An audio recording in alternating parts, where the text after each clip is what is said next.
ማራለሽ እንዲያውም ታዝማነሽ ሐረምኑ ሰጠሽ አንጋፋው የባህል ሙዚቃ ድምጻዊ ሰማኸኝ በለው ከዚህ ዓለም በሞት መለየቱን የኢትዮጵያ ሙዚቀኞች ማህበር ለሸገር ተናግሯል።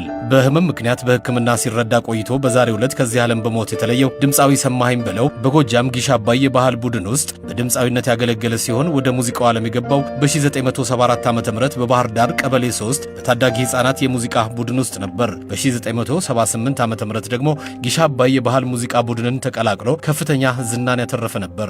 ሰማኸኝ በለው በአይኦማ ጽሕፈት ቤት ውስጥም ሰራተኛ ሆኖ ያገለገለ እንደነበር በሸገር መዝናኛ እንግዳ በነበረ ጊዜ ተናግሮ ነበር። ክፍለ ሀገር አይኦማ የሚባል ጽሕፈት ቤት ውስጥ መዝገብ ቤት ሰራ ነበር። መዝገብ ቤትና ፖስተኛ ሁለቱም ቀላቅያ አንድ ላይ ሰራ ነበር። ትልቅ ቻይና መስክለት ነበርኝ። ያኔ 127 ብር ይከፈል ነበር። አዎ ቻይና ሳይክል አለኝ። በቃ እሱን ይዤ ፖስታ አደርሳለሁ። መዝገብ ባህር ዳር ገላብጣለሁ። ባህር ዳር እሺ። እዛ ልክ ጊሽ አባይ ማስታወቂያ ሲያወጣ ማለት ነው በማስታወቂያው አንደኛ ሆኜ ያለፍኩኝ ከነበሩት ድምጻውያን ውስጥ። ከዛ በኋላ ወር ላይ ደሞዝ ሲባል 30 ብር ፖኬት መኒ ነው። ከ127 ብር ወደ 30 ብር ወደ 30 ብር ገባሁ። ደግሞ ያው ካለ ፍቅር የምታረገው ነውና በቃ በገባው በሁለት ወሩ ይሁኔ መጣና ደግሞ ይሁኔ ከሌላ ወራጃ ስለመጣ ከፍነት ሰላም ስለመጣ ለሱ 60 ብር አረጉለት። ባህር ዳር ተብዬ 30 ብር።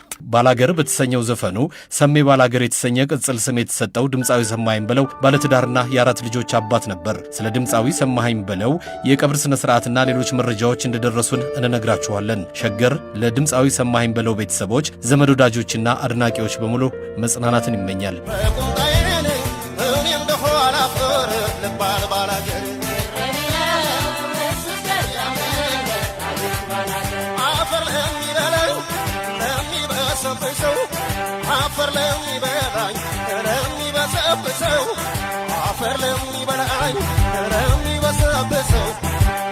ፈራሽ ገላ ቁጣ መቻነሰ